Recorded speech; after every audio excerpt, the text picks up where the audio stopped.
नमस्कार, मैं हूं नंदिता कुडेशा और आप देख रहे हैं डीएनपी इंडिया। 4.5 साल पहले जब योगी आदित्यनाथ ने उत्तर प्रदेश की कमान संभाली थी, तब उन्होंने शहरों के नाम बदलने की जो कवायद शुरू की थी, वो अब तक थमने का नाम नहीं ले रही है। नाम बदलने के पीछे हमारी धार्मिक संस्कृति और विरासत को संजोने की दलील दी जाती है। एक बार फिर उत्तर प्रदेश में जिलों के नाम बदलने पर राजनीति शुरू हो गई है। उत्तर प्रदेश में जिलों के नाम बदलने को लेकर समाजवादी पार्टी के अध्यक्ष अखिलेश यादव ने योगी आदित्यनाथ को घेरने की कोशिश की है। उन्होंने कहा कि कोई बड़ी बात नहीं है, अगर आप इटावा से लखनऊ आए तो आपका नाम भी बदल जाए। समाजवादी पार्टी के अध्यक्ष और उत्तर प्रदेश के पूर्व मुख्यमंत्री अखिलेश यादव के इस बयान पर पलटवार किया है सरकार के प्रवक्ता सिद्धार्थ नाथ सिंह ने। उन्होंने कहा कि अखिलेश यादव और मायावती लगातार शहरों के नाम बदलने को लेकर नूरा कुश्ती करते रहे हैं, जबकि बीजेपी इन शहरों और जिलों के नाम वापस बदलकर इन्हें पौराणिक और प्राचीन नाम दे रही है। सिद्धार्थ नाथ ने कहा कि चाहे इलाहाबाद हो या फैजाबाद या फिर किसी और शहर के नाम बदलने की बात हो रही हो, राज्य सरकारों को दोबारा पौराणिक नाम ही रखने चाहिए। उन्होंने कहा कि देश में गजनी के लोग आए और उन्होंने जो नाम रखे हम उसी पर चलते आ रहे हैं, लेकिन भारत की अपनी संस्कृति और इतिहास है और हमें गजनी की संस्कृति लेने की आवश्यकता नहीं है। ये संस्कृति एसपी और बीएसपी को ही प्यारी है। आपको याद दिला दें कि योगी आदित्यनाथ ने इलाहाबाद का नाम बदलकर प्रयागराज, फैजाबाद का अयोध्या और मुगल सराय का नाम बदलकर दीनदयाल उपाध्याय नगर कर दिया था। फिलहाल कुछ और जगह भी हैं जहां से नाम बदलने की मांग उठी है। आइए आपको बताते हैं। अलीगढ़ को हरिगढ़ करना। 16 अगस्त को अलीगढ़ को हरिगढ़ बनाने का प्रस्ताव वहां की जिला पंचायत ने पास किया। विश्व हिंदू परिषद ये मांग लंबे वक्त से उठा रहा है। 16 अगस्त को ही मैनपुरी का नाम मयनपुरी करने का प्रस्ताव वहां की जिला पंचायत में रखा गया। उत्तर प्रदेश में माध्यमिक शिक्षा मंत्री गुलाब देवी ने मांग की है कि उनके गृह जिले संभल का नाम बदलकर पृथ्वीराज नगर या कल्की नगर कर दिया जाए। फिरोजाबाद की जिला पंचायत ने भी प्रस्ताव पास किया है कि उनके जिले का नाम बदलकर चंद्र नगर कर दिया जाए। बीजेपी विधायक देवमणि द्विवेदी ने मांग की है कि सुल्तानपुर जिले का नाम कुश भवनपुर कर दिया जाए। देवबंद से बीजेपी विधायक ब्रजेश सिंह ने कहा है कि देवबंद का नाम बदलकर देववृंद कर दिया जाए। देवबंद में नामचीन इस्लामिक मदरसा दारुल उलूम स्थित है। इसी तरह शाहजहांपुर जिले के ददरौल सीट से विधायक मानवेंद्र सिंह ने कहा है कि इस जिले का नाम बदलकर शाजीपुर कर दिया जाए। शाजीपुर भामाशाह का ही नाम था, जो महाराणा प्रताप के सहयोगी थे। गाजीपुर जिले के मोहम्मदाबाद सीट से विधायक अलका राय ने मांग की है कि गाजीपुर का नाम बदलकर गढ़ीपुरी कर दिया जाए। वह चाहती हैं कि मोहम्मदाबाद सीट का नाम भी बदल दिया जाए और इसे धारा नगर कर दिया जाए।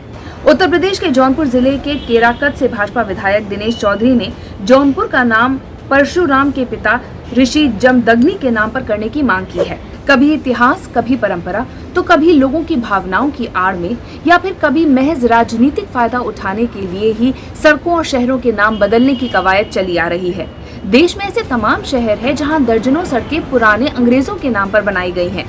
लेकिन जब सत्ता में वहां पर दूसरी राजनीतिक पार्टियां आई तो उन्होंने या तो अपने फायदे या अपनी सुविधा के लिए वहां पर या तो स्थानीय स्वाधीनता सेनानी या फिर किसी महापुरुष के नाम पर उन सड़कों के नाम रख दिए। नाम बदलने की इस कवायद के पीछे सियासत की बहुत अहम भूमिका रही है। नाम बदलने की कवायद सबसे ज्यादा मायावती के शासनकाल में देखी गई। उन्होंने बदलते नामों को दलित अस्मिता से जोड़ दिया और तमाम शहरों के नाम दलित महापुरुषों के नाम पर रख दिए। कुछ अहम नाम जो मायावती ने बदलने की कोशिश की थी वो आपको बताते हैं। अकबरपुर को अम्बेडकर नगर, कासगंज को काशीराम नगर, हाथरस हो गया महामाया नगर, कानपुर देहात हो गया रामाबाई नगर और शामली को प्रबुद्ध नगर कहा जाने लगा। अमेठी भी छत्रपति शाहूजी महाराज नगर कर दिया गया और इसी तरह हापुड़ पंचशील नगर और अमरोहा ज्योतिबा फुले नगर कर दिया गया। लेकिन इसके बाद जब वापस समाजवादी पार्टी की सरकार आई तो फिर उन्होंने मायावती सरकार के फैसलों को पलट दिया। साल 2012 में ही हाथरस, कासगंज, हापुड़, अमेठी इन तमाम जगहों के नाम वापस वही रख दिए गए जो पहले थे। अब आपको बताते हैं किसी भी शहर या जिले के नाम बदलने की आखिर प्रक्रिया क्या होती है।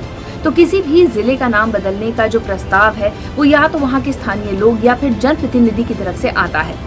इस बारे में फिर एक प्रस्ताव विधानसभा में पेश किया जाता है। कैबिनेट की मंजूरी के बाद ये प्रस्ताव राज्यपाल को भेज दिया जाता है। राज्यपाल इस बारे में एक नोटिफिकेशन गृह मंत्रालय को भेज देते हैं। अब ये गृह मंत्रालय पर डिपेंड करता है कि वो इसे स्वीकार करते हैं या नहीं। गृह मंत्रालय के स्वीकार करने के बाद राज्य सरकारें इससे जुड़ा एक नोटिफिकेशन जारी करती हैं और आधिकारिक तौर पर इसे प्रकाशित कर देती हैं।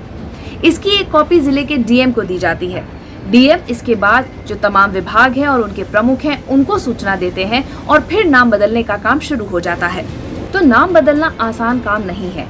किसी भी शहर, प्रदेश या फिर राज्य का नाम बदलने के लिए सरकारी विभागों, दस्तावेजों और साइन बोर्ड्स तक पर नाम बदलने होते हैं। इसमें बहुत सारा पैसा खर्च होता है। साथ ही बहुत सारे सरकारी कर्मचारी अपना मुख्य काम छोड़कर इस काम में लग जाते हैं। राजनीति के जानकार इस नाम बदलने की कवायद को हिंदुत्व विचारधारा वाले लोगों द्वारा हिंदू मतों के ध्रुवीकरण से इसे जोड़कर देख रहे हैं।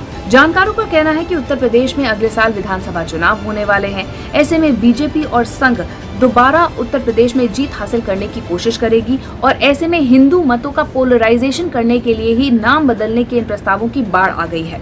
तो नाम बदलने की मांग कर रहे लोगों का ये तर्क है कि दरअसल इन जिलों और शहरों के नाम पहले यही थे, लेकिन बाद में जब इन्वेडर्स यहाँ पर आए तो उन्होंने नाम बदल दिए। वैसे ये तय है कि अगले साल उत्तर प्रदेश में विधानसभा चुनाव से पहले करीब दर्जन भर शहरों के नाम बदल दिए जाएंगे। इस पूरी कवायद और हमारी इस रिपोर्ट के बारे में आपकी क्या राय है, कमेंट सेक्शन में जरूर लिखिएगा। साथ ही अब तक अगर आपने हमारा चैनल सब्सक्राइब नहीं किया तो जल्द ही इसे सब्सक्राइब, लाइक और शेयर कीजिए। नमस्कार।